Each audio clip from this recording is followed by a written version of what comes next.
Hey everyone. Hey guys. Welcome to another Travel Therapy Mentor video. Tonight we're going to be talking about everything to do with Alaska. We started our assignments up here last week and want to talk about the licensing process, the road trip up here, our jobs, part-time contracts. We've got a lot of questions about that, as well as logistics with licensing, housing, and all that.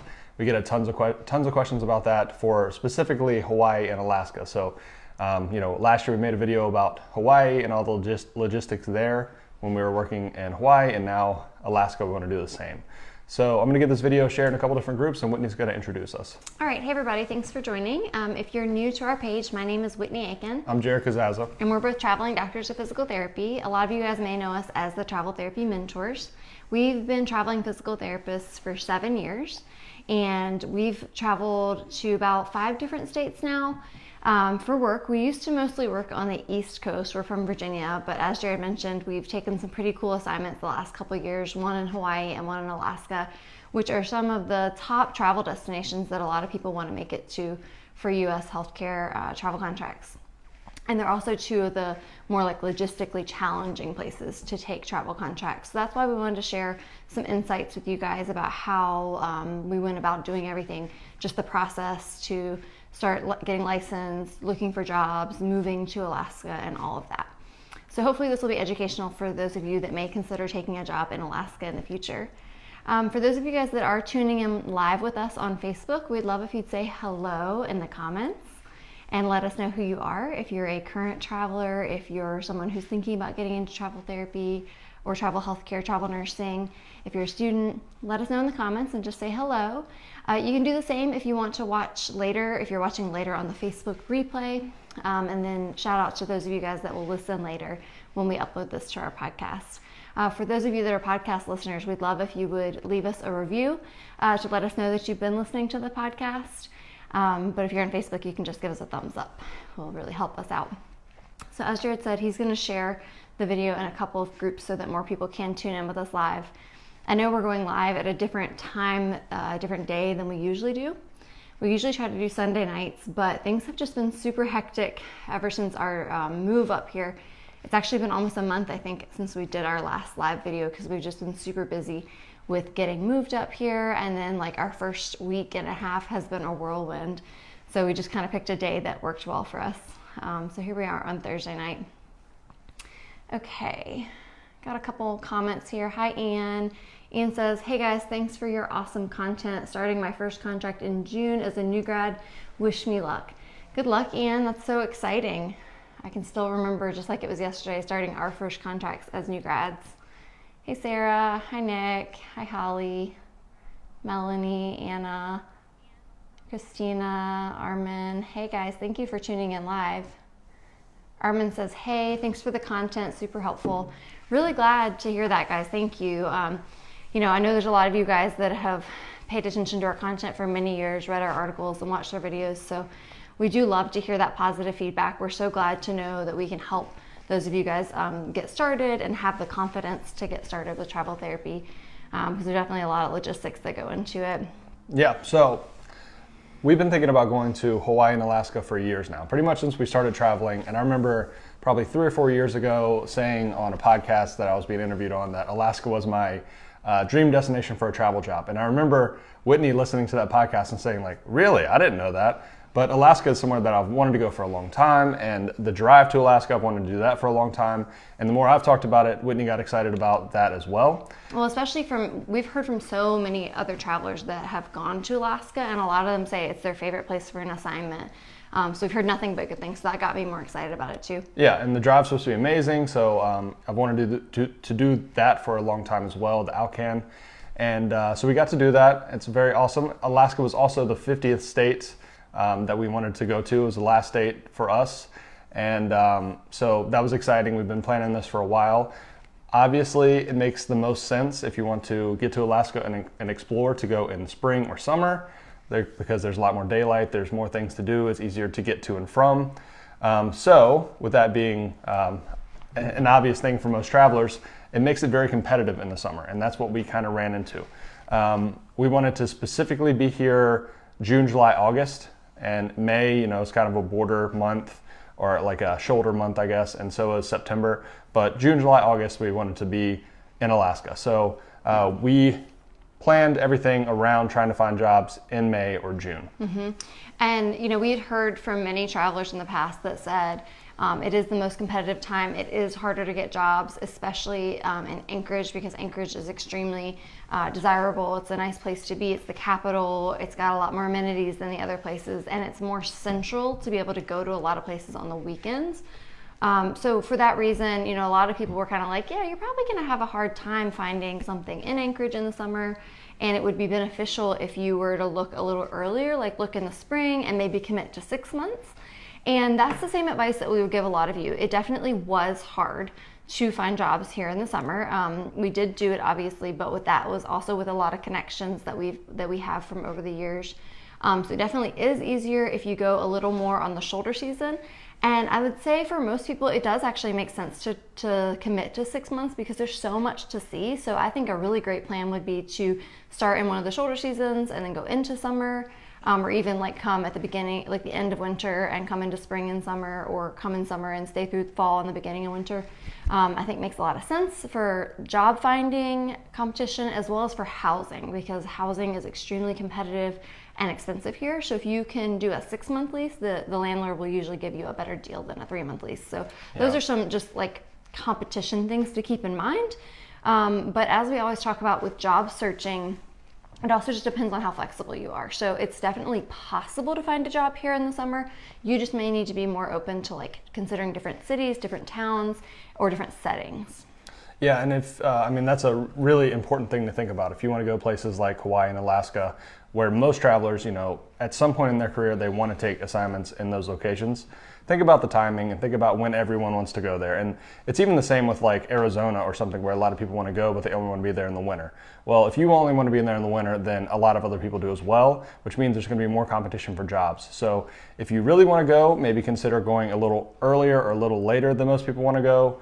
And you'll probably also get higher pay as well, since the competition will be less. And some people that will get a leg up on you, they might have already applied for a job in the winter or the spring leading into the summer and then extend their contracts through the summer, or have already set up a 6 or 9 month contract. And so a lot of the employers aren't really looking for the summer. They're having a really hard time getting somebody in the winter. And so if you can commit to come like toward the end of winter, you'll have an easier job getting in, and then just ask to extend. And then you already have your foot in the door over those travelers that are trying to get here just for the summer. Yeah, so the licensing process for Alaska.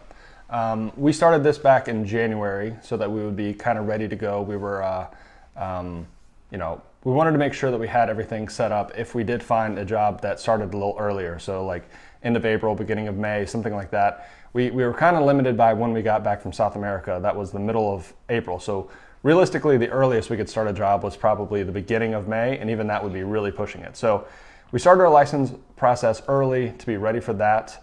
Alaska is it was a little unique. We've never applied for a license like this before, where they had two options.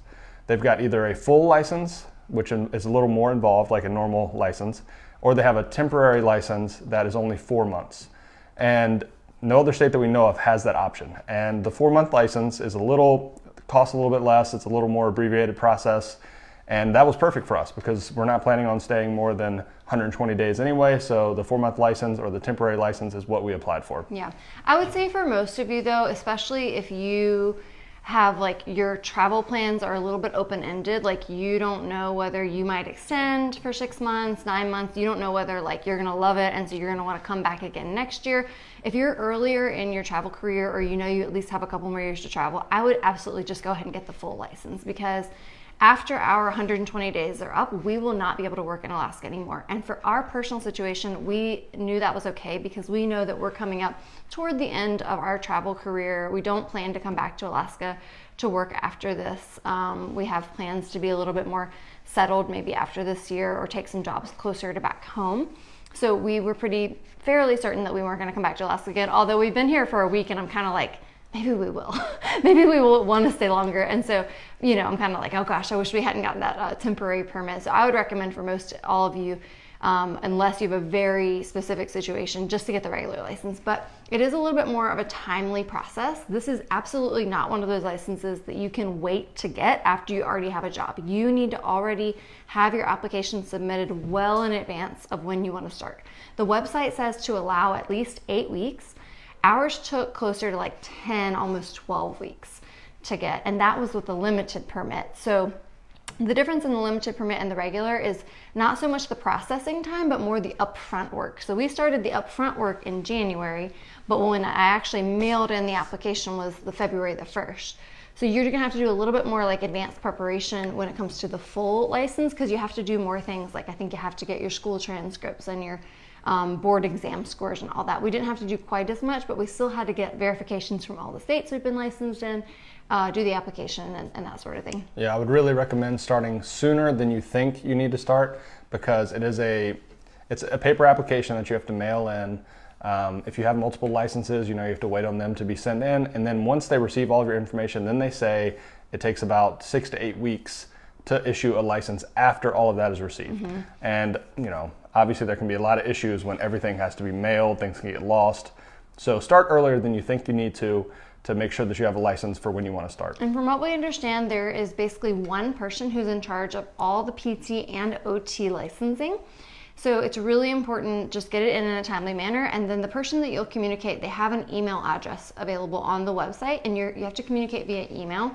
I don't know if this is just a post-COVID thing, but they basically, when I tried to call, they said, we don't accept any phone calls regarding these matters. You just have to email. So keep that in mind too when you're communicating. But 100% you have to start the license in advance. If you start interviewing for jobs, they're gonna say, do you already have the license? And they're not gonna take you if you don't. Yeah, I mean, the board, basically the person that we interacted with there is not the most helpful person. It's like very limited in your interaction there. Like Whitney said, there's no phone number to even be able to call and contact. So sometimes it takes multiple days to receive an email back. And so plan for there to be issues. Yeah, it was definitely a slow process. So if you know that Alaska is on your radar in the coming year, I would start it several months, at least 3 months ahead of time. Yes, that's a little bit about the licensing, but after about 8 or 10 weeks, we finally did get our license in April, and that was right around the time that we were actually interviewing for jobs. So we actually interviewed for jobs while we were in Cusco, Peru. Well, before that though, we had started putting out feelers for jobs last summer or last fall, because I wanted to know if any of our recruiters had ongoing relationships and connections with Alaska facilities. And I thought maybe by just putting feelers out there back in the summer and fall of last year, that they might know in advance of a clinic that needed somebody come the summer. There are certain places that are like that, but it didn't end up actually working out for us, unfortunately, even though I started trying to ask around. I can remember on our road trip talking to one of our recruiters back last September about jobs, and then I followed up again in November and December and January and was like, hey, do you guys have any leads? And there was nothing. And so our real job search kind of didn't actually start happening until about 6 or 8 weeks before we planned to start, which is exactly how travel therapy usually is. I was just have my fingers crossed that maybe somehow with all the connections we have, we could get our foot in the door earlier, but we didn't at all. So finally, we were on our trip in South America, and we started getting interview opportunities while we were in like Peru and Colombia. And I was like, oh my gosh, like the time difference, and we don't have good Wi-Fi. And it was craziness, but we did end up doing an interview with our now employer in Cusco, Peru. Yeah, and the clinic sounded perfect. We wanted part-time. He was kind of uncertain what they would need in terms of caseload, and we told him, we're extremely flexible. Like we said, jobs here are very competitive, so the more flexible we can be, the more appealing we sound to employers, and also we are very flexible. I mean, we told him each of us could work anywhere between 1 and 3 days a week, 4 days a week if we really had to. And that sounded perfect for him because they have a fluctuating caseload. So some days they might need us, or some weeks they might need us more than others, or maybe later in the contract we'll work fewer days. So sounded perfect for them. And like Whitney said, we've got, you guys probably know we have a lot of companies that we work with now. We send therapists to about a dozen different companies. So when we were looking in Alaska, we pretty much reached out to one recruiter from each of the companies that we work with to ask about jobs, and there was very few jobs available in Anchorage. Especially outpatient. And so we did the opposite of what we really recommend that you guys do, because we have that flexibility where, we even considered just coming to Alaska for the summer and not working, just working online and not working in PT clinics. So we were only going to do it if we were able to get pretty much exactly what we wanted, which was going to be outpatient part-time and near Anchorage. We were open to like Palmer or Wasilla or areas like even Seward, around Anchorage, but we ended up actually getting right in Anchorage, which is exactly what we wanted. Yeah, we talked to a bunch of therapists, a bunch of travelers that have been up here, friends that live in Alaska, and Anchorage was pretty much what everyone said. You want to be around that area because we want to do a bunch of weekend trips. It's more of a central location. There are a lot of jobs in more rural areas, so like Barrow, Alaska, or Nome, Alaska, Bethel, Kodiak. There's jobs that'll pop up in these more rural areas pretty often. But when you go to one of these rural areas, it's very difficult to get anywhere on the weekends. So we did not really want to do that. Yeah. And that really limited us. That combined with part-time outpatient, not only outpatient, but we'd only do one-on-one outpatient. So we were very restricted in our options. Yeah, but we have that ability and we have that flexibility. If you're someone who really you're still working on your savings, you're still working on making sure you have consistent employment, it's super important for you to be more flexible, to make sure that you can line up jobs at the times that you need jobs and make good money, if you're trying to meet those financial goals. If you have a little bit of time to wait and try to wait for exactly what you want, you can, but sometimes that does result in you being unemployed for a week or 2 weeks or 3 weeks or 4 weeks when you didn't plan on being unemployed. So you need to know financially if that's worth it for you to wait for exactly what you want, or if you want to go ahead and jump on what's available. Yeah. So with our contracts here, we are basically working 2 to 3 days a week for each of us. We're working for the same employer, but at different locations. And they're only about 10 minutes apart, which was perfect for us because we only have one car here. And actually the place we found to live is only a 15-minute walk from my clinic. So if I need to, I can walk to or from the clinic. So most days we set up our schedule. They're extremely nice and flexible with us. So they set up our schedules where my day starts 15 minutes before Whitney's day, so she can drop me off 2 minutes away and then drive straight to her clinic. Which is only about 10 minutes away. 10 minutes away, and it has really worked out perfectly for us. Yeah, everything has worked out exactly how, probably better than we would have wanted it, except with the exception of having to pay more for housing, which we're going to talk about in a minute. But regarding our job search and what we were looking for, a lot of people have asked us about working part-time. So for those of you that don't know too much about our history, I'll just fill you in. We worked full-time back-to-back contracts in the beginning of our travel therapy career from 2015 through about 2018. And then in 2018, we had pretty much reached a good amount of financial stability, and we started taking more time off between contracts. And then since that time, Jared has reached full financial independence, and I'm not at full financial independence, but very close. So we only work 3 to 6 months a year anyway already. Why was I saying that? Oh, because the fact that we were able to do part-time contracts. So some people were like, how can you afford to do part-time contracts? So that's a little piece on that. If you know our background, we can afford to do part-time contracts. Now, in terms of negotiating part-time contracts, there were a lot of people that asked about that. So what we have done is we'll usually just have our recruiters submit our application for regular jobs that are listed at 40 hours or whatever. And then we just try to ask the manager if it would work for them to have us for less. And a lot of times we just don't get past the application part because it might not work for them, and so we don't get an interview if we put that in there. Yeah. So they had to look at specific facilities. Now, because we work outpatient and we prefer outpatient, it's easier to negotiate with an outpatient private practice than it would be with a rural hospital, because if it's a rural hospital, they may not have a PT at all, or they might only have one or something like that. So if they need you there, they need you there 40 hours a week. They couldn't just be having a part-time hospital therapist. They need somebody full-time. But you can always ask. It's just, I think it's been easier for us because we had some recruiters that would contact directly to facility owners, and they would even do what's called cold calling, where they would just call facilities even if they didn't have a listing and find out if they could maybe use somebody part-time. And you might find that more often than not, because a lot of private practice outpatient clinics, they're not going to go out of their way to list a job for a traveler if they don't know for sure they have 40 plus hours need, because that's a lot of money as a private practice owner they might have to shell out. But if they have a traveler like us who is a little more flexible and could do part-time hours, they might be like, yeah, we could use a little extra help. I wouldn't have listed it as a travel job. I might have listed it as a PRN job, right? Yeah, so the thing we tell a lot of people when they're asking us questions about travel contracts is everything's negotiable in travel. As long as it works for you and it works for the clinic owner, the travel company can make anything work. So when you have the interview, if you just explain what you're looking for, ideally you have some flexibility and you can make it a situation that works for both you and the clinic owner, then anything's possible. You could work fluctuating schedules, you could work certain days, part-time, full-time, sometimes overtime. I mean, anything's possible as long as it works for both parties. Yeah, you just have to know that if like that's what you really want, a lot of facilities, it's not going to work for them and you'll just get turned away. So then you have to just look at the next one. And we had a few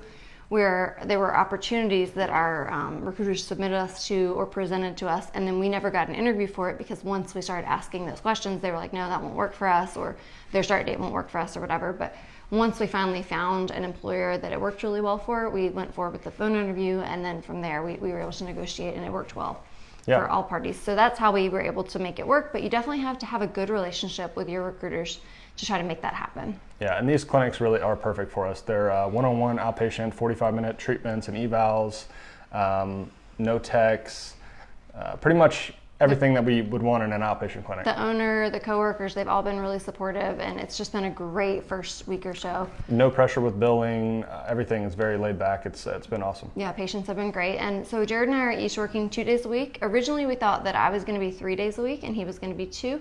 But then they ended up hiring a permanent therapist in the meantime before we got up here. So they're only going to need me 2 days a week. So we're each only working Tuesdays and Fridays. So if you guys follow us on Instagram, you'll see us doing lots of activities, and you're probably like, do they even work?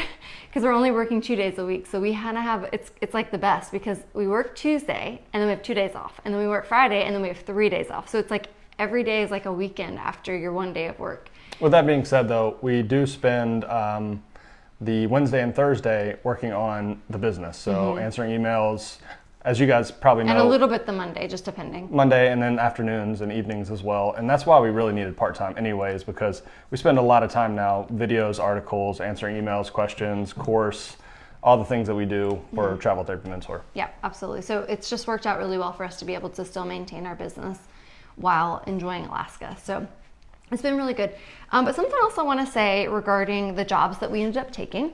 So we're working only part-time. So we're obviously making less than your typical traveler because we're only working 2 days a week.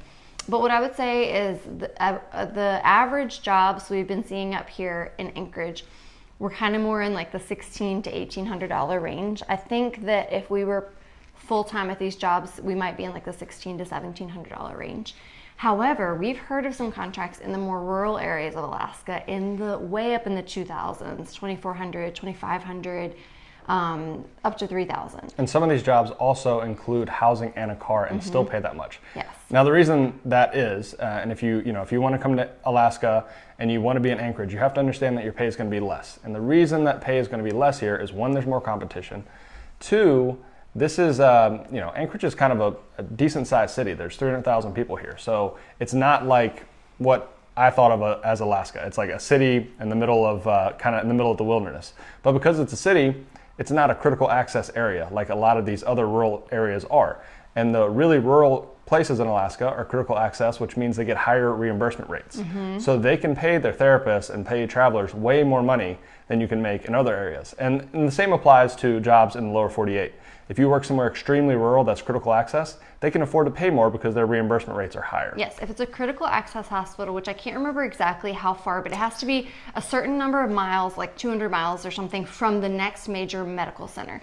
And if that is the case, whether that's in rural North Carolina or rural Alaska, I think it's either the government offsets some of their costs and or just like Medicare and the other payers reimburse higher, whatever it is, they get additional money for those types of facilities, and they can pay higher. So it just depends on what your goals are. If you want to make it out to Alaska, there are some really cool places that you could go and make a lot of money and get a car and housing included, which would be amazing because then you don't have to worry about those expenses. You have almost no expenses. Yeah, the downside with except that, your home expenses. and the reason we didn't do something like that is, for example, there's a job right now in Barrow, Alaska, and that's pretty much as far as you can go north in Alaska. Basically Russia. Yeah, and you get car and housing, and pay is like $2,400 a week. So that's an extremely high pay package. It would be really great, but you have to fly to get anywhere, and it's not even a short flight to get anywhere. You have to fly from there basically to Anchorage and then go from Anchorage wherever you want to go. And in addition to that, even though you have a car provided, you usually can't take that car outside of the city that you're in because it's not even, it's like a village. Yes, because it's paid for by the by the hospital or whatever you're working at. So to us, that wasn't worth the trade-off. Like, yes, we could make a lot more money. We wouldn't have to worry about housing, but we want to do a lot of weekend trips, and that really limits your options. Yeah, and if you did do weekend trips from up there, you have to fly, and then you have to rent a car to go anywhere. So that gets really expensive really quick. I think it just depends on your goals, because I think that if this was a little bit earlier in our travel careers, we maybe would have been more like, oh, well, we could take like that one job in Barrow for 13 weeks. And even if you're, kind of stuck in Barrow, it would be cool because you'd be right on the water, like you'd meet the local people. It would be a really neat experience. Oh, I can definitely say that if this was 5 years ago, we would have taken the job in Barrow. We would have not left. We would have made a ton of money. Yeah, we stayed there 6 months, saved a lot, yes. And then we would have taken like a couple weeks or a month off and then traveled around the other parts of Alaska for fun, right? Like that's an option. Or take like your next contract in Wasilla or Palmer, or like somewhere it's a little bit more accessible by car. So it just depends on your goals. It's just that for us this summer, our goal was to see as much of Alaska as possible. Yeah. So that's why we didn't take those more rural jobs. Or we have a friend who worked on Kodiak Island, and from her, as well as from anyone else I've ever heard of, says Kodiak Island is the best. It's amazing. It's wonderful. It's a great community. Lots of outdoors things to do there. High pay packages. Yeah, great. And it sounds like a wonderful place, but, and I hate to use this word, we just didn't want to feel stuck on an island. Although I know it's like a paradise to be quote unquote stuck on. We just didn't want to have to take a ferry or have to take a flight out if we wanted to go see other stuff. Although I'm sure 13 weeks on Kodiak, only seeing Kodiak would be an incredible 13 weeks. Yeah, and again, this goes back to what is your purpose for traveling? Our purpose now at this point in our careers is to explore and see as much as we can. There was definitely a point in our career for the first few years where our only goal was to save as much as possible. So we're making different decisions now than we would have back then. And you just have to think about the situation as a traveler, think about what your goals are, and choose based on that. Yep. But just keep in mind that when you see other people, say a friend of yours takes a job in Alaska and they make $2,400 a week and housing's provided and all this stuff, and then you get a job offer for $1,700 and you think the recruiter's taking advantage of you or something. That's not the case. Like, there are some jobs that just pay significantly more, and that applies everywhere, but especially in Alaska. Yeah, and we didn't know as much about this before we started applying for jobs here, because we were kind of up in the air on whether or not we would bring a car or what we would do about housing. We were pretty sure that we were going to bring our car, but we definitely were open to the idea, just depending on if there was a job that did offer a car and did offer housing. But when we started telling our recruiters that we were honing in on the Anchorage area, they said, oh, in Anchorage you won't usually see them offering cars or housing. They only do that in the rural areas. Yep. So just keep that in mind as well. So I saw Nick said Barrow is also a dry area, so no booze allowed. So that's a downside. Depending on who you are. Depending on who you are. If you guys have any questions about Alaska, any comments, any suggestions for us, leave those in the comments.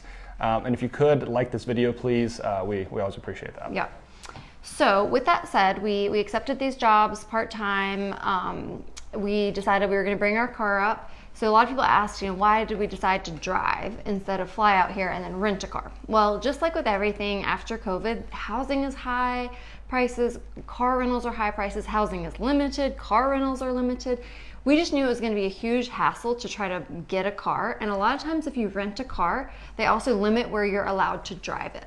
So they might say you're not allowed to go on certain roads or certain mountains or whatever. And we didn't want to be limited in that way. We wanted to have our own car. And then also, as Jared mentioned, we've always wanted to do, or especially he had the dream of wanting to do the Alcan drive up through parts of Canada and Alaska, and just be able to have our van and take it where we want it to. So that was really exciting to us, just to be able to do that road trip out here. And then especially our road trip back, we're planning on doing like more of the national parks in Canada, going to Banff and Jasper and things like that. So we absolutely wanted to have our car. We did know we only wanted to bring one car because it was just too much to try to bring two. So we had to negotiate that with the job to work out to only have one car in our situation. Yeah, so it just made more sense. We looked at car rentals, and a lot of car rentals right now are $1,000 or more a month.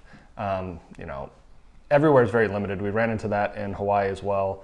Anchorage last year, there was people that were renting U-Haul trucks by the day because it was cheaper than renting cars. So COVID has really messed up a lot of things, one of those things being the rental car market. So it just did not make sense to fly here, rent a car, pay a lot of money, be restricted in where we're able to take it, and also have to miss out on that road trip that I've wanted to do for a long time anyway. Yeah. So that won't make sense for everybody. There's a lot of travelers that are just going to fly in and out, but if you do have the opportunity, the road trip was very cool, and we saw a lot of amazing sights along the way. We saw a lot of animals, and it's just almost unimaginably rural going through Yukon, Canada. It's just a vast wilderness. Yeah, and we were in a little bit of a time crunch to get out here, so we didn't stop and do as many fun things on the way, but we definitely saw some cool stuff, and we're super excited for the way back.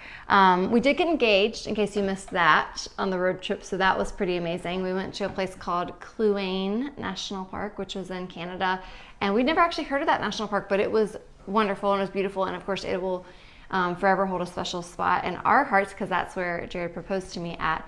In Kluane National Park, but we're super excited about Jasper and Banff on the way back. Yeah. So our housing search, that was a hassle, and like we were talking about with jobs, everyone wants to be here in like May, June, so jobs are very competitive.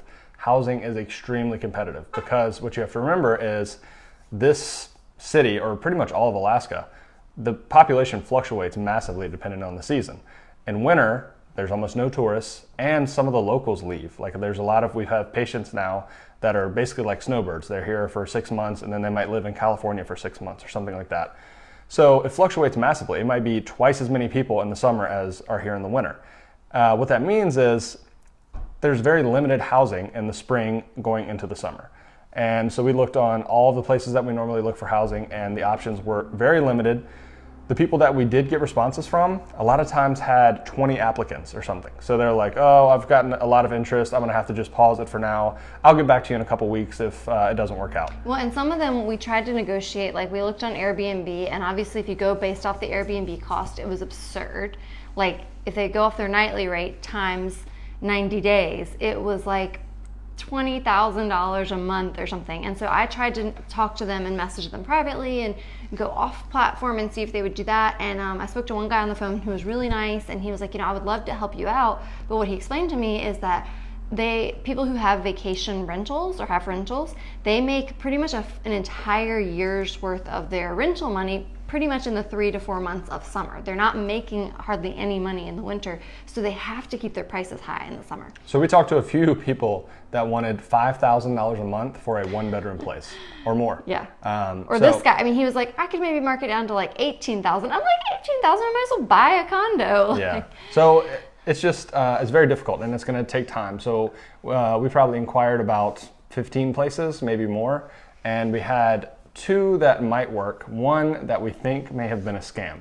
So what ended up happening, it sounded pretty good. It was the lowest cost place we could find. It was going to be $1,800 a month.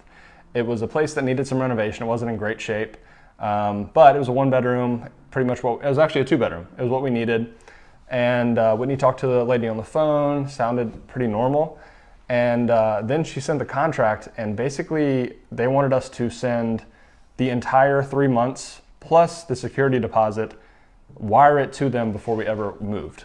So we've never had a situation like this where... They wanted it like within 10 days of signing the contract, which would have been before we ever even got here. Yeah, it was very odd, because usually if it's a scam, you can kind of quickly tell it's a scam. They're just like trying to quickly move along and say, send me money and all this stuff. This was not that process at all. Like the lady was talking on the phone. It was an older lady. So it was an extremely odd situation. So we don't know if it was really a scam or if it was just somebody that didn't understand that we're not going to wire you $6,000 before we see the place. Yeah. So that was our first choice. That didn't really work out. We did not want to send all this money up front.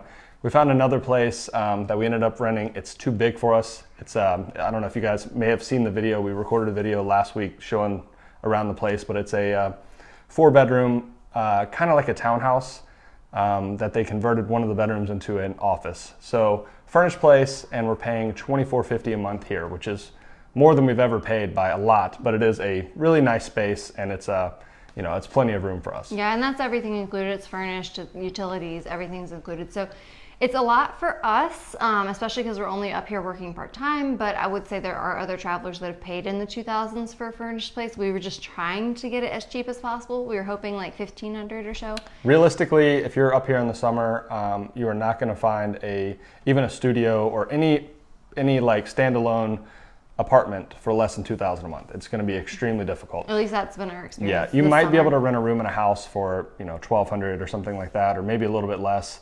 But actually having your own place, it's going to be almost impossible to find something for less than $2,000 a month. Yeah, so it ended up being pricey, but it's worked out really well for us. Like we mentioned, it's very close to our clinics, and we're very happy here. We're just spending a little bit more on housing than we would have thought. And we should mention too that we're in Anchorage, and housing is limited here. In some of the other areas, it's even more limited than it is here.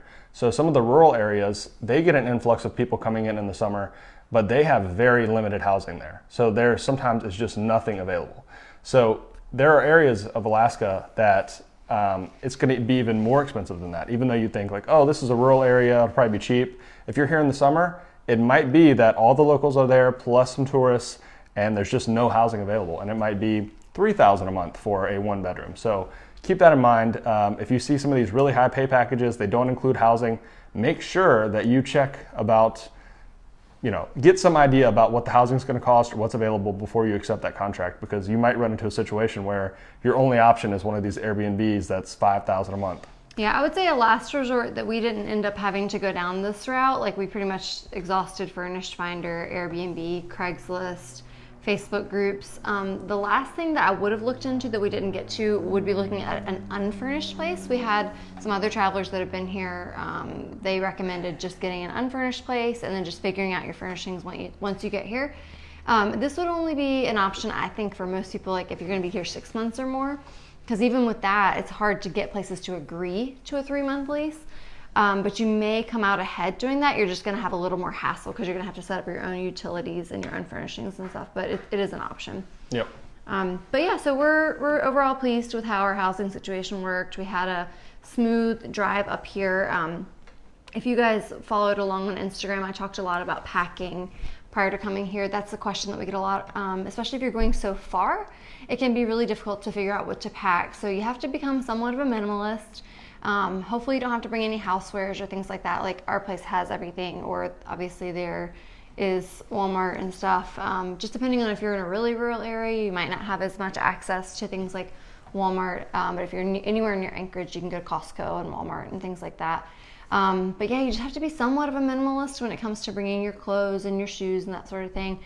But we met some locals this weekend, and they described Alaska as a gear heavy place. And they of course were talking about fishing gear and hunting gear and all those things, but I would say it's a gear heavy place just in terms of like layers. Even in the summer, it's like 40 and 50 degrees outside some days. I mean, yes, some days it probably will be in the 60s and 70s in Anchorage, but nights are always pretty chilly. Nights are chilly, so if you're going to be doing stuff like camping and hiking and fishing and doing all kinds of things, like you're going to need layers. So you got to be a minimalist to an extent, but you're going to need boots and sneakers and different types of shoes. And, you'll definitely need at least 2 big bags, I would say, but try not to bring, it's Alaska. You don't need like fancy stuff. You don't need cute dresses and high heels and nice clothes. You're just going to be wearing leggings and jeans and outdoor kind of clothes a lot of the time. So we've been here, I think, a week and a half now. And we've done a lot since we've been here. There's a lot to do here. We have a lot of plans, but we've already been to a couple of the big places that people recommended to us, and done some hiking, and it's been amazing. Alaska is the most beautiful place we've ever been, and like I said, we've been to all 50 states and been to now 52 national parks. And some of the stuff up here, it's like better than any of the national parks in the lower 48, and it's just like a regular place it's just off outside. the side of the road. I mean, I can lean this way just slightly and look out that window and see some of the most beautiful mountains that I've ever seen. Yeah, So it's really insane. It's an amazing place to visit. So if you guys ever get the opportunity, especially to take a contract up here, because you really need more than a week or 2 trip. Especially if you're an awesome outdoors place. person. If you're an outdoors person, it's just amazing. And even if you're not, like there's a lot of cool stuff to see and do. Like my mom is planning on visiting, and she's not a big outdoors person, but even she wants to go on the glacier boat tours and like see that kind of stuff. Like there's just so many cool things to see. But if you are an outdoors person, you're just going to be in heaven here, from the hiking and the fishing and the hunting and the boat cruises and the plane tours over the glaciers and just all kinds of stuff. Yeah. Rock climbing, skiing. Whale watching. Yeah. So many cool things to do. Already our first week, we stopped on our way before we ever got to Anchorage. We went to a place called Valdez. Valdez and saw a fellow traveler there. Met up with a couple travelers actually. Valdez was really cool. We saw an air show, small, what they call bush planes, which are like the small planes that you can fly out on, and you can land on water, or you can land in small places. You don't need like a big runway.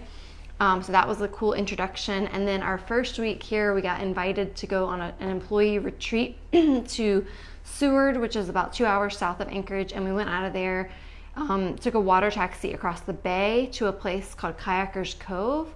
And it was like camping, and there's a lodge there, campfires, and people were doing some fishing. We kayaked. It was just gorgeous. And from what we've heard, our weather has been really good compared to normal. So it's been what they call bluebird days, blue skies, and the sun is out, and there's still snow in the mountains, but it's just beautiful to see.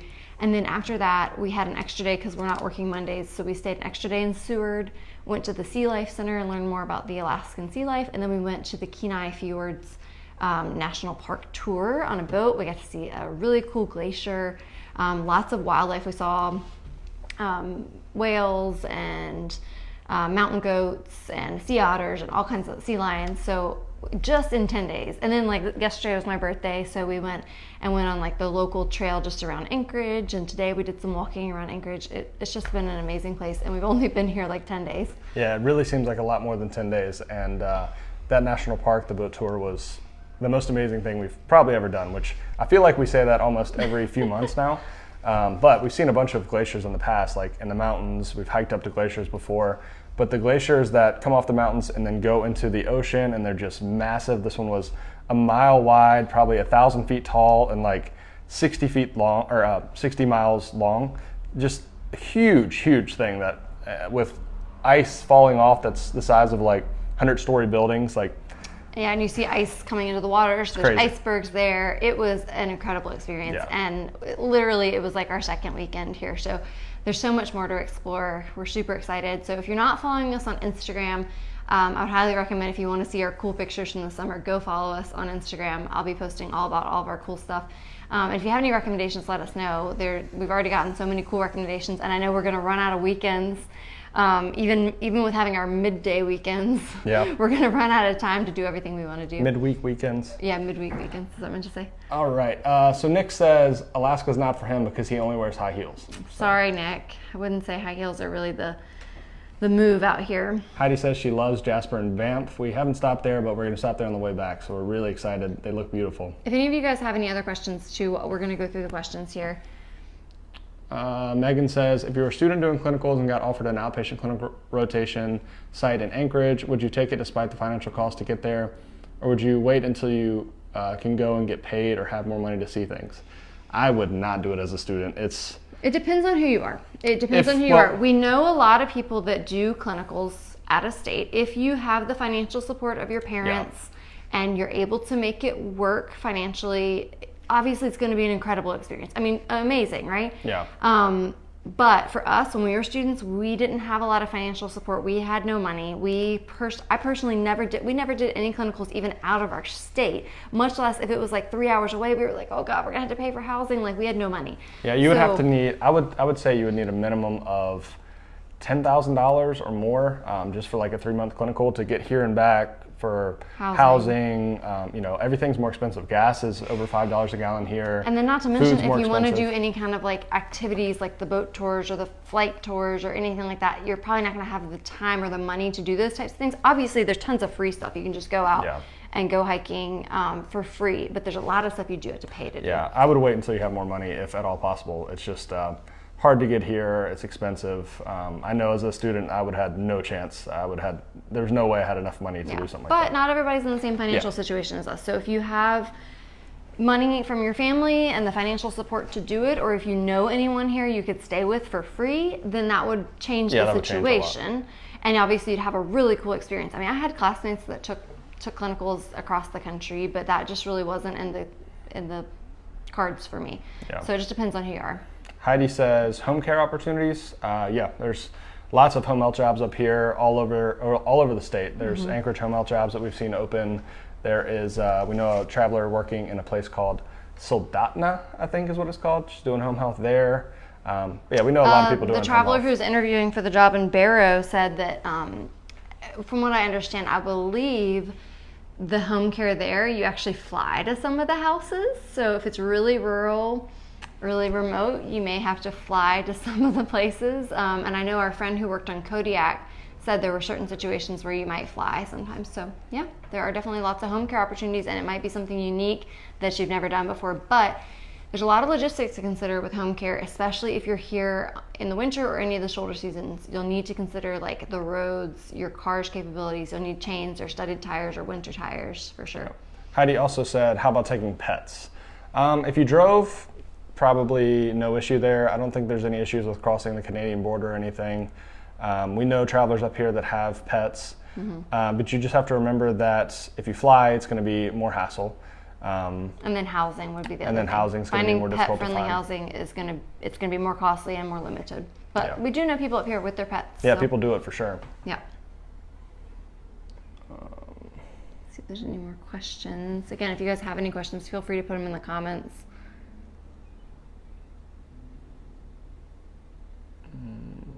Okay. Megan, in regards to being a student, she said, awesome, thanks. That's what I figured. Good to hope. Yeah. Yeah, because we did just have a student actually reach out to us when we were talking about our housing, and she was saying she accepted a clinical here and was having so much trouble finding any affordable housing. The only way you'd be able to do it is if you were able to find, like maybe if at the facility somebody would be willing to rent a room in their house to you for really cheap or for free, fingers crossed, but otherwise it'd be really expensive. Armin says, I might have missed this. Did you say that you would tell your recruiter that you're looking for part-time or PRN, or bring that up in the interview with the facility? Tell your recruiter for sure, because there's always a possibility that there's actually a place that needs a part-time person, and that's perfect. We've seen some contracts like that every now and then. They might need somebody 3 days a week, but those are rare. So you want to tell the recruiter, have them ask around. Sometimes, especially experienced recruiters, will have connections with these facilities that they've placed travelers at in the past, and they might know, like, oh, I know Jim, he's real flexible. I can reach out to him, and he'll probably take you part-time or something like that. But if that doesn't work, or they don't know of anything, then that's when you can kind of apply for some of the jobs that are listed for 40 hours and just talk to the manager on the interview and say, like, ideally I'd like to do less than 40. Is that something that you could consider? And there's no issue there either. And I think for a lot of people, if you're a solo traveler and you're just wanting to do like a little bit less, like more like 32 hours, there might be facilities that be willing to negotiate 32 hours. We wanted like real part-time, like two 8-hour days each, 16 hours. That's a little hard to negotiate, but we also had the benefit of there being two of us. So we kind of approached it like, if you just need one full-time person, could we split it? And that's not exactly what we ended up with, but kinda. They like just split us between two clinics. They were like, oh, we could use one part-time person at this clinic and one at this location. But I think you might have, some places that would be open to 32 or 36 hours, because some of them will only guarantee that many hours anyway. And so they'll probably be like, yeah, like that's okay, because we've already got these other therapists. We just need you here to do the evals and stuff. But if you're at a place where you would be the only PT or the only OT or the only SLP, that they might not be able to do it. Yeah, and we've worked all different types of contracts now. I mean, we've worked 2 days a week. Whitney worked 3 days a week in Hawaii last year. We've done a contract where we worked 2 10-hour days for, I think it was like 5 weeks. I did a contract where I think I worked 36 hours a week. We've done contracts where Jared was working 50 hours a week. Yeah, I had 1 week where I worked 60. So. So that myth that they won't give travelers overtime, that is not the case. There are some places that are so desperate, they don't care who they're having to pay to do it. They just need people to see the patients. So they let him have all the overtime he needed. There's a lot of variation. Yep, absolutely. You never know unless you ask. Yep. Heidi says, I did see that Soldotna job. It sounds like a neat opportunity. Yeah, definitely. The traveler that's there seems to really enjoy it. And I believe she's an OT. Yeah.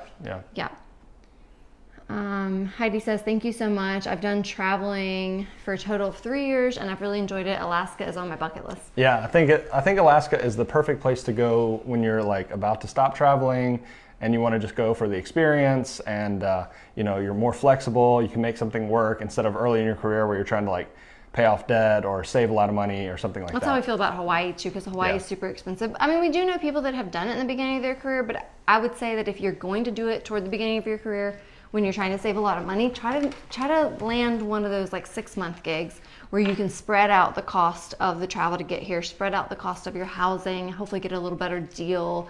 Maybe consider one of those rural places that's going to pay a little better if you're really trying to save money in Alaska, because if you want to do all the fun things there are to do, you're going to spend quite a bit to do like fishing charters and they call them flight seeing tours, where they fly you over like Denali and the glaciers and stuff. So there's a lot, but you could be shelling out every weekend a couple $100 or $1,000 for an excursion. Yeah. Heidi said, do you guys work the same days? Yeah, so originally Whitney was supposed to work Tuesday, Thursday, Friday, and I was going to be working Tuesday and Friday. And then now they don't think they're going to need Whitney on Thursday. So now we're just working Tuesday, Friday, both of us. Yeah, and we didn't necessarily like say that was mandatory. We just said that we would prefer to have 3-day weekends if possible. And it didn't matter if it was going to be like a Monday, Wednesday, and a Tuesday, Thursday. If it was going to be at the same clinic, we were flexible, but they ended up being able to use us at 2 clinics on the same day. So now we have all the same days off, which has been really cool. Because like yesterday was Wednesday and it was my birthday, so we had the whole day to do stuff.